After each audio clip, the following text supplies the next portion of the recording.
Hello students, welcome back to physics class. Students, आज हम यहाँ पे बीएससी फर्स्ट ईयर का सेकेंड सेमेस्टर का जो इलेक्ट्रोमैग्नेटिक इंडक्शन के लेक्चर सीरीज़ स्टार्ट करी थी, आज हम उसके लेक्चर सीरीज़ नंबर 2 पे हैं। ठीक है, तो हमने जो हमारा लास्ट लेक्चर था उसके ऊपर हमने लेंस लॉ तक कवर कर लिया था।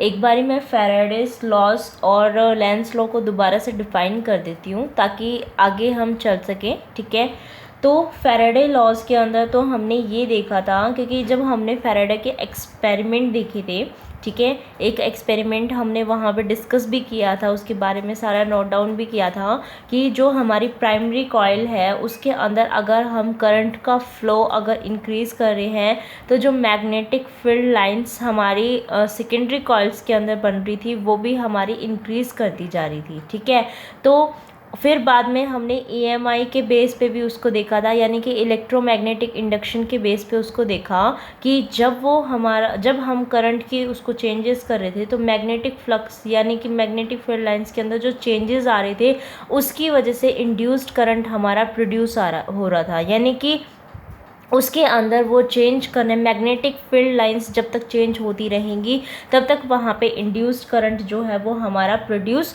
होगा। ये तो हमारा लेंस लॉ का फर्स्ट हमारा लॉ था। ठीक है, सेकंड उन्होंने ये कहा था कि अगर किसी के साथ अगर ये मतलब मैग्नेटिक फ्लक्स जो है किसी सर्किट के अंदर आ रहा है, लिंक्ड हो रहा है, तो जो इंड्यूस्ड EMF आपका प्रोड्यूस हो रहा है उसका मैग्नीट्यूड यानी कि मैग्नीट्यूड ऑफ E वो आपका डायरेक्टली प्रोपोर्शनल होगा time rate of change of flux के। ठीक है, यहाँ तक हमने वहाँ पे डिस्कस कर लिया था, यही हमारे 2 रूल्स दिए थे फैराडे ने। ठीक है, उसके बाद हमारे लेंस लॉ थे। लेंस लॉ के अंदर हमने ये देखा था कि जो हमारा प्रोड्यूस करता है इंड्यूस्ड EMF उसकी डायरेक्शन को क्या करता है, अपोज करता है। तो इसका मतलब हमने उसकी स्टेटमेंट करी थी कि it states that the direction of induced EMF is always such as to oppose the very cause producing it, यानी कि जो उसको प्रोड्यूस कर रहा है उसी की करंट की डायरेक्शन को वो क्या करता है, अपोज करता है। ठीक है, यहाँ तक तो हमने उसको डिस्कस कर लिया था। अब हमें क्या करना है, सेल्फ इंडक्शन के बारे में पढ़ना है। अब हमें सेल्फ इंडक्शन के बारे में पढ़ना था। ठीक है, तो सेल्फ इंडक्शन को लिखने से पहले एक बारी थोड़ा उसको समझ लेते हैं ताकि उसको लिखना भी थोड़ा सा इजी हो जाए, है ना। तो देखो, एक चीज़ ध्यान में दो बच्चे कि जब हम कोई भी एक्सपेरिमेंट इसके अंदर कर रहे थे, ठीक है, तो हम ये बात कर रहे थे कि हमारा जो भी प्राइमरी कॉइल था, ठीक है, यानी कि प्राइमरी वाला पूरा सर्किट था और एक सेकेंडरी वाला सर्किट था। ठीक है, मैं यहाँ बना नहीं रही, मैंने बनवाया हुआ है, आप वहाँ से देख सकते हैं। तो जब हम उसके अंदर की को प्रेस कर रहे थे, यानी कि प्राइमरी सर्किट को पूरा का पूरा जो आपका था सर्किट उसको कंप्लीट कर रहे थे, तो जो हमारा करंट है उसके अंदर वो हमारा 0 से मैक्सिमम तक चला गया। ठीक है, तो 0 से मैक्सिमम उसमें तो चला गया, लेकिन जिसके अंदर वो इंड्यूस्ड हो रहा था करंट उसके अंदर तो एकदम से मैक्सिमम नहीं गया। ठीक है, उसमें जो करंट जाता है ना वो धीरे धीरे करके ही बढ़ता है। ठीक है, तो इसको हम क्या बोल रहे हैं कि टाइम के साथ में हमारा जो करंट है ना वो हमारा क्या कर रहा है, इंक्रीज कर रहा है। ठीक है, वो एकदम हमारा मैक्सिमम नहीं गया। मैक्सिमम की लिमिट सपोज आपकी ये थी इसके अंदर, तो वो धीरे धीरे करके उस पॉइंट तक गया था। ठीक है, इसको हम क्या बोलते हैं, ग्रोथ बोलते हैं। ठीक है, इसको क्या बोलते हैं बेटा, ग्रोथ बोलते हैं कि करंट की क्या होगी, इंड्यूस करंट की ग्रोथ हो रही है यहाँ तक। ठीक है, और अगर हम ये कह दें कि हमारी की थी उसको हमने अनप्रेस कर दिया, उसको हटा दिया, तो सर्किट को हमने क्या कर दिया, ब्रेक कर दिया। अगर हम सर्किट को ब्रेक कर रहे हैं तो जो करंट है वो हमारा मैक्सिमम टू 0 आ गया। अब ये कह रहा है वो तो मैक्सिमम से 0 आ गया, लेकिन जो हमारा डिके हो मतलब जो उसके अंदर सेकेंडरी कॉइल है उसमें अभी भी कुछ ना कुछ बाकी था। ठीक है, वो एकदम से हमारा 0 नहीं हुआ था। अब वो 0 नहीं हुआ तो इसका मतलब क्या हुआ, वो एकदम आपका इस पॉइंट के ऊपर ये एकदम से ऐसे लो नहीं हुआ। ठीक है, वो धीरे धीरे धीरे धीरे करके इस तरीके से यू डिके हुआ है। ठीक है, अब वो ऐसा क्यों करके गया ये चीज़ देखते हैं। वो हमने लेंस लॉ के अंदर आपने देखा था कि हमने एक ये कॉइल ली थी और इसके साथ में हमने क्या कर रखा था, गैल्वेनोमीटर अटैच कर रखा था।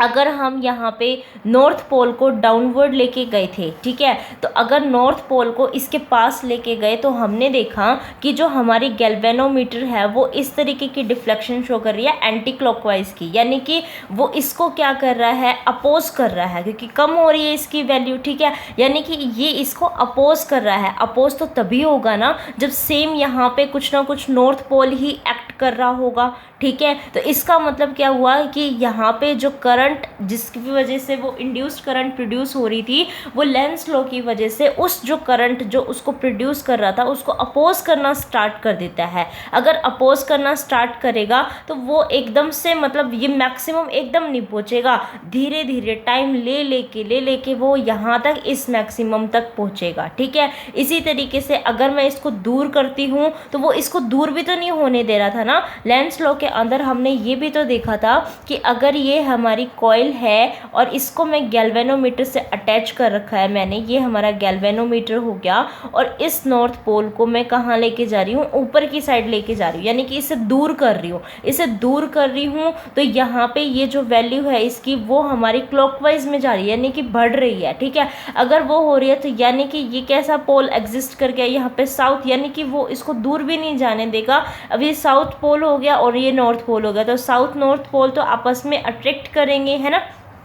तो यहाँ पे क्या हो जाती है, फिर ये बढ़ने स्टार्ट कर देती है, उसको वो नहीं करने देगा। तो एकदम से मतलब ये डिके तो होगा लेकिन एकदम नहीं करने देगा उसको कि एकदम ही ये मैक्सिमम से ज़ीरो हो जाए। ठीक है, तो इस चीज़ को आपको समझना है, क्योंकि अब जो हमारा पूरा का पूरा फर्स्ट यूनिट का सिलेबस है तो उसके अंदर आपको क्या करना है, ग्रोथ एंड डिके करंट की यही पढ़नी है। ठीक है, इन सारे सर्किट्स के अंदर। ठीक है, तो आपको ये ग्रोथ एंड डिके का फंडा समझ में आना चाहिए कि एकदम से आप जब इसको कर रहे हो तो ये एकदम नहीं जा रहा, मैक्सिमम भी नहीं जाएगा और एकदम ये ज़ीरो के ऊपर भी नहीं आएगा। ठीक है, तो ये जो आप पढ़ोगे growth and decay of current in सब चीज़ों में, तो उनके ग्राफ इसी तरीके से ही बनेंगे। ठीक है, तो ये चीज़ समझना बहुत ज़रूरी था हमारे लिए इसके अंदर।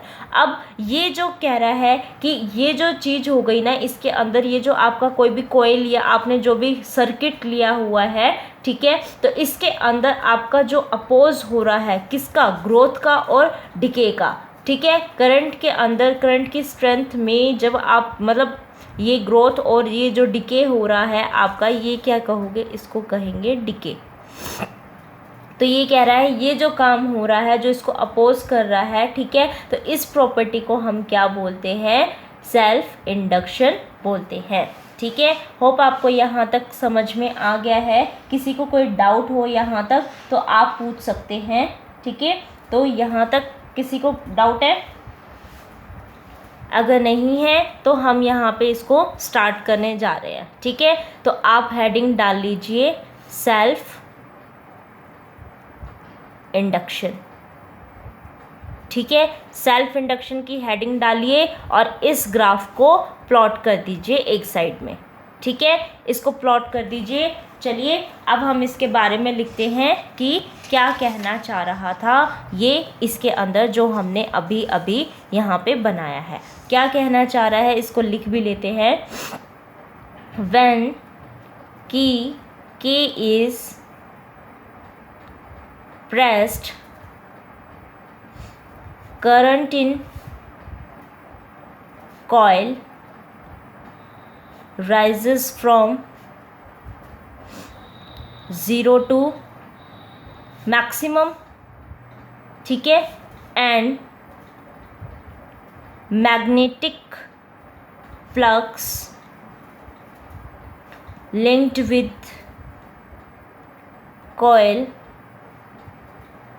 also increase from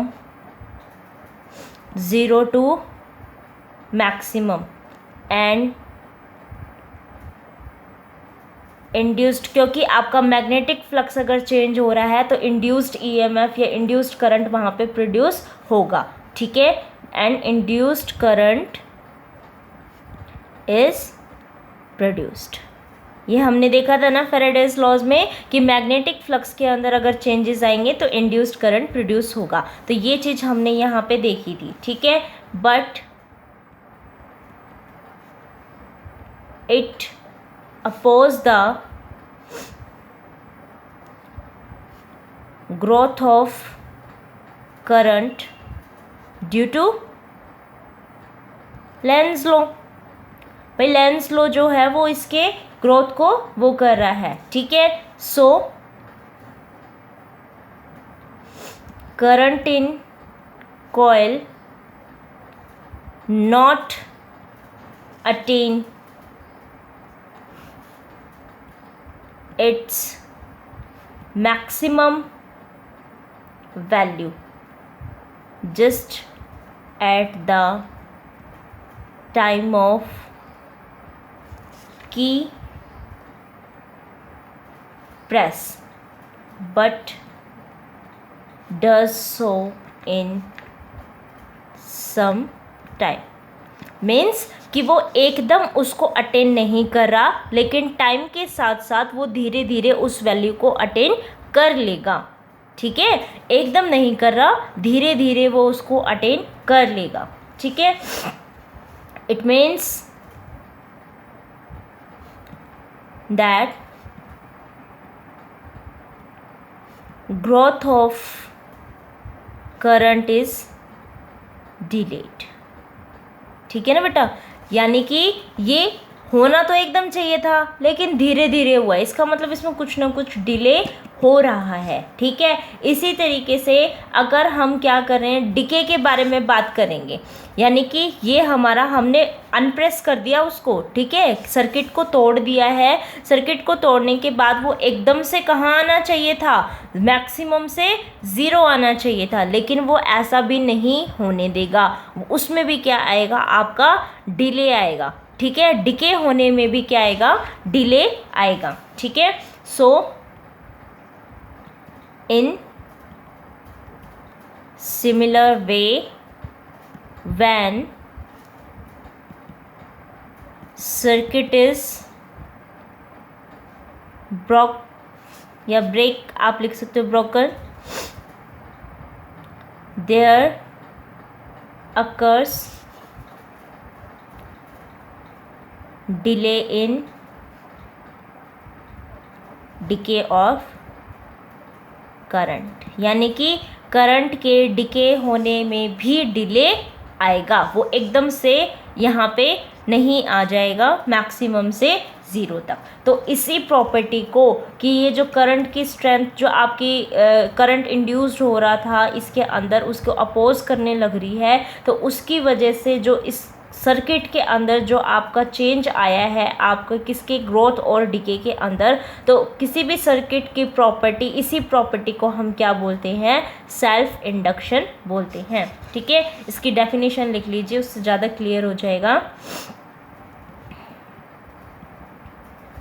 this property of electric circuit और ए coil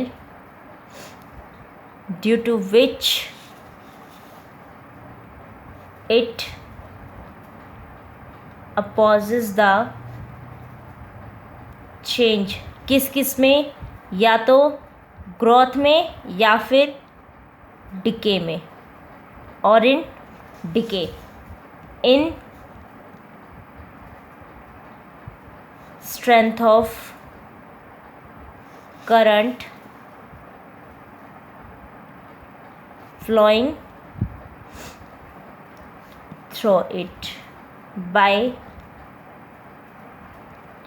inducing a current in opposite direction is called self induction. Clear है ना बेटा इतना? ठीक है, सेल्फ इंडक्शन हो गया है हमारा। ठीक है, तो सेल्फ इंडक्शन के बाद अब हम बात करते हैं सेल्फ इंडक्टेंस की। ठीक है, वो कुछ और नहीं है, सेल्फ इंडक्टेंस जस्ट एक कांस्टेंट है। ठीक है, उसको भी लिखना पड़ेगा, सेल्फ इंडक्टेंस कुछ नहीं, जब हम किसी भी सर्किट के अंदर करंट फ्लो कर रहे हैं तो पता है मैग्नेटिक फ्लक्स वहाँ पे प्रोड्यूस होगा। ठीक है, तो अगर मैग्नेटिक फ्लक्स हो रहा है तो यानी कि मैग्नेटिक फ्लक्स किस पे डिपेंड कर गया, आपके करंट पे ही तो कर गया। बस इसको खोलेंगे तो फाई इज इक्वल टू कितना आ जाएगा, एल आई। तो ये जो एल है वो क्या है, आपका सेल्फ इंडक्टेंस। ठीक है, तो when current I is flowing to a coil, then magnetic flux phi is linked with that, या 8 लिख लो। एंड अगर अब ये इससे लिंक तो हो रहा है, लेकिन किस उसमें होएगा, तो एक वो कंडीशन भी है, उसको ले लो कि अगर जो आपकी मैग्नेटिक परमिएबिलिटी है, ठीक है, आप पढ़ के आ चुके हो फर्स्ट सेमेस्टर में कि मैग्नेटिक परमिएबिलिटी क्या होती है। अगर मैग्नेटिक परमिएबिलिटी आपकी किसी भी मीडियम की,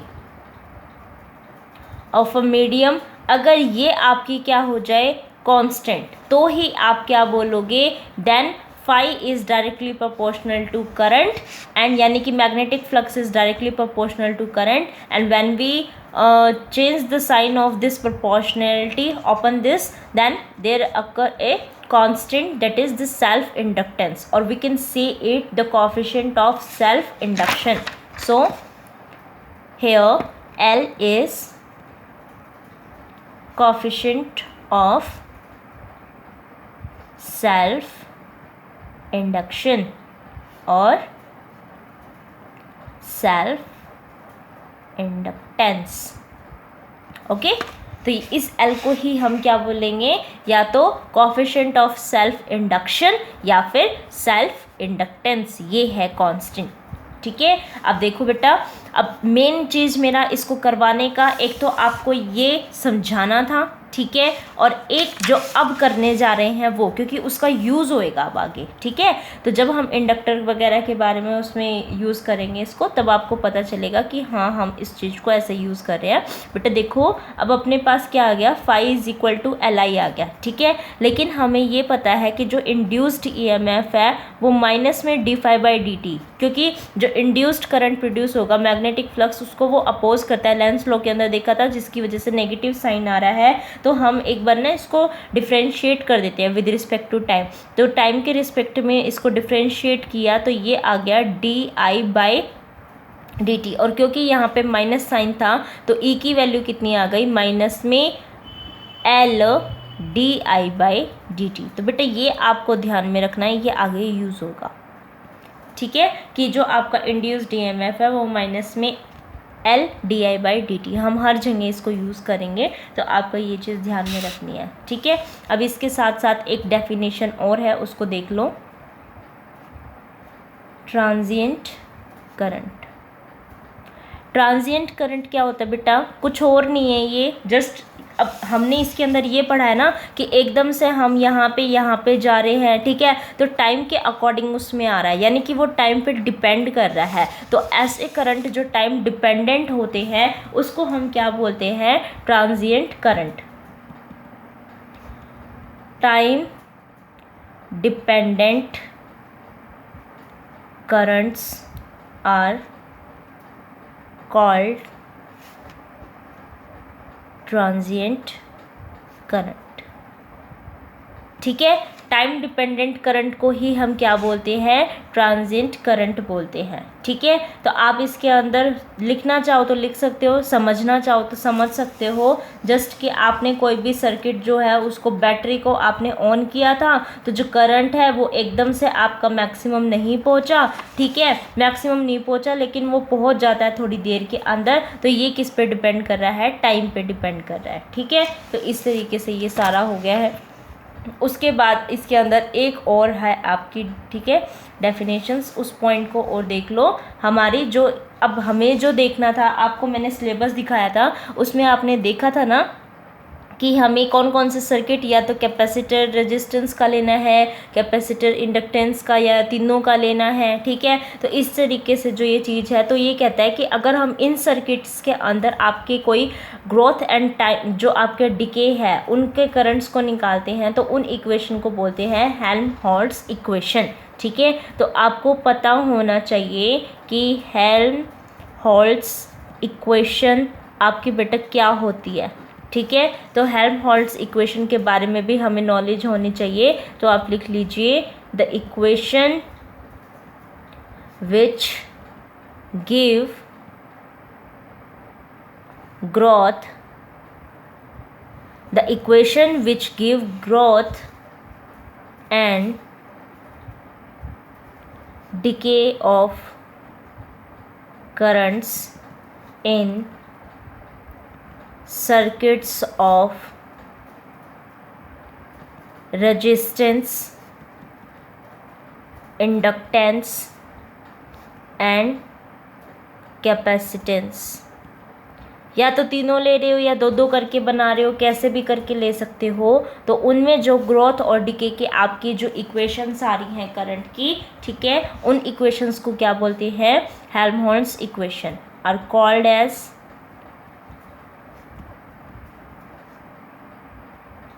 हेल्महोल्ट्ज़ इक्वेशन। होप कि आपको यहाँ तक क्लियर हो गया है। ठीक है, नेक्स्ट लेक्चर के साथ अब यहाँ तक आपका हो गया। अब हम जो स्टार्ट करेंगे वो हमारा सिलेबस होगा। ठीक है, तो जो फर्स्ट टॉपिक हमारा नेक्स्ट लेक्चर के अंदर होगा वो हमारा सिलेबस का होगा, जो कि हम ग्रोथ और डिके पढ़ेंगे।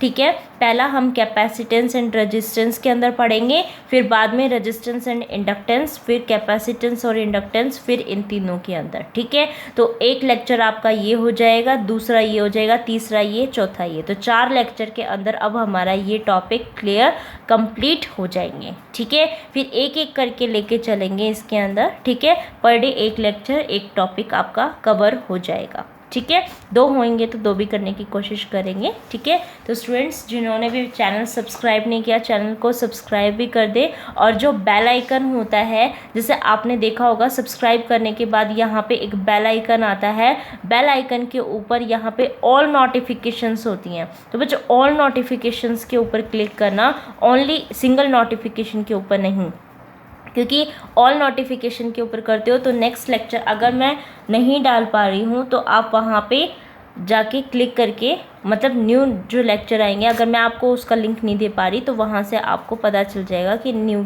लेक्चर जो है वो अपलोड हो गया है। ठीक है, तो लाइक एंड शेयर भी करें। Thank you for watching this video.